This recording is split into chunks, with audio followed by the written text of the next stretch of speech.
Hello and welcome to Universe Sandbox 2. So I have a suggestion here asking, put 5 moons around Earth. Let's see if we could do that. As you can see right now, there is a moon orbiting around Earth. It's because I just recorded a video on the full solar eclipse simulation, wherever the moon might be. I should probably turn on labels and trails. There's the moon. And it looks like everything is included in this simulation. The entire solar system, it looks like. Pretty cool. Anyways, we have one moon here. Let's go ahead and add in a few more. We'll use some of Jupiter's moons since I did recently do a video on Jupiter. Let's go ahead and add in Ganymede. Let's put it close to Earth though. That'll be fun. And if I sound tired, it's because it's pretty late at night. Really, no excuse for that. I'm just kind of recording late at night. But, okay, so how many are we at? 1, 2, 3, 4. Callisto, Europa, Ganymede. Let's get Io around there. And let's see if this is in any way stable. Let's go ahead and slow down time a little bit. Oh, time's moving currently. So let's speed up time a little bit and see if these are stable, or if they're just gonna fly away. Okay. We're having some pretty interesting effects because they are way too close together. These are completely chaotic and unstable, but that's always fun. Okay, I think Io is going to get ejected at some point. Yep, there it goes. Now it's orbiting the sun.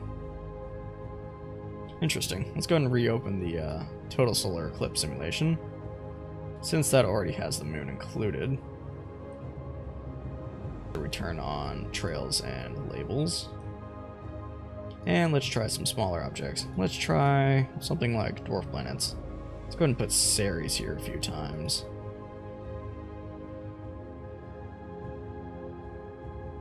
Maybe Ceres will be able to handle it without being thrown around everywhere.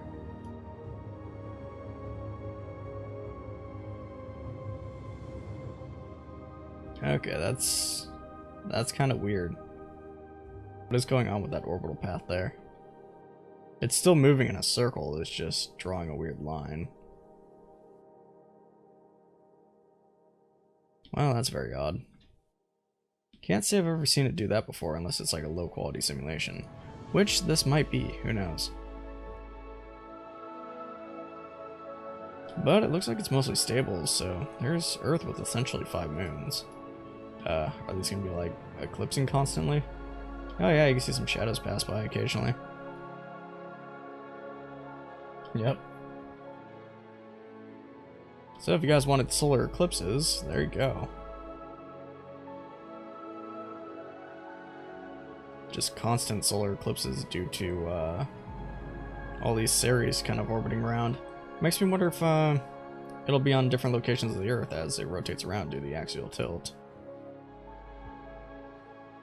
That's pretty good coverage. For some reason, there's like shadows up higher and lower, even though I place these on the same axis, so that's kind of interesting. I don't know what would be causing that. But an interesting result. I imagine the tides would be quite crazy. Oh, maybe that's what's causing it. At some point, one of these probably interacted with our main moon and got sent into an inclined orbit. How many do we still have? We still have 5 moons. But due to Luna over here, it's kind of throwing these around because it's a pretty massive object. Interesting.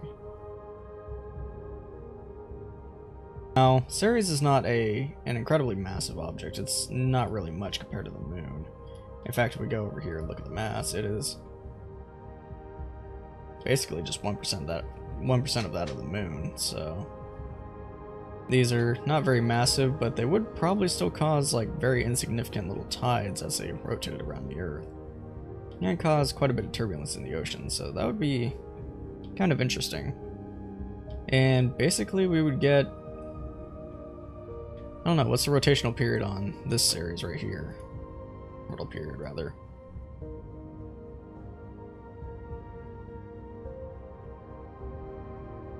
Okay, so every 2 days, and whatever intervals these are all at. 4 or 5 days, pretty much. 8 days. And that one's over a month, and of course the moon is a month.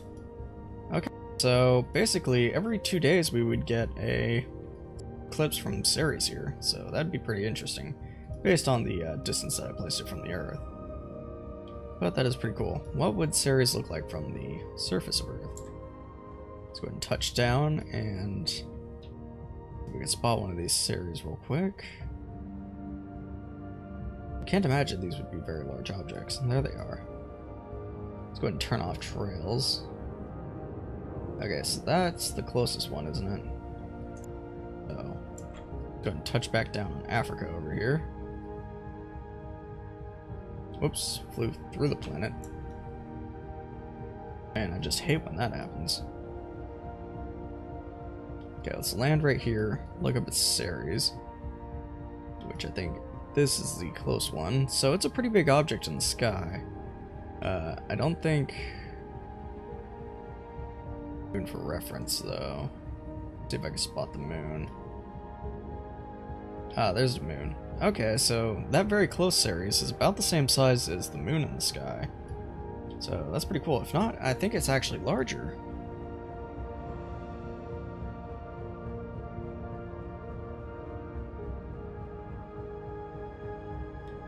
That makes me curious. Let's wait for this Ceres to eclipse. This one right here.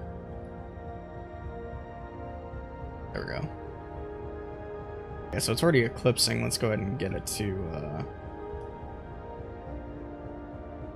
Alright, so let's land where that's currently eclipsing and see what happens. See if it can be a total Ceres eclipse.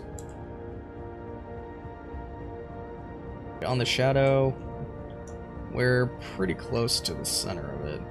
I'll just manually get us over there. And let's flip around and see if it's completely eclipsing the sun. Oh, and it is. Oh, that's very cool. So we could actually have Ceres eclipse the sun. Very awesome. Anyways, I think I'm going to call it the end of this video. If you guys liked the video, please subscribe. And until next time, I'll see you in the next video.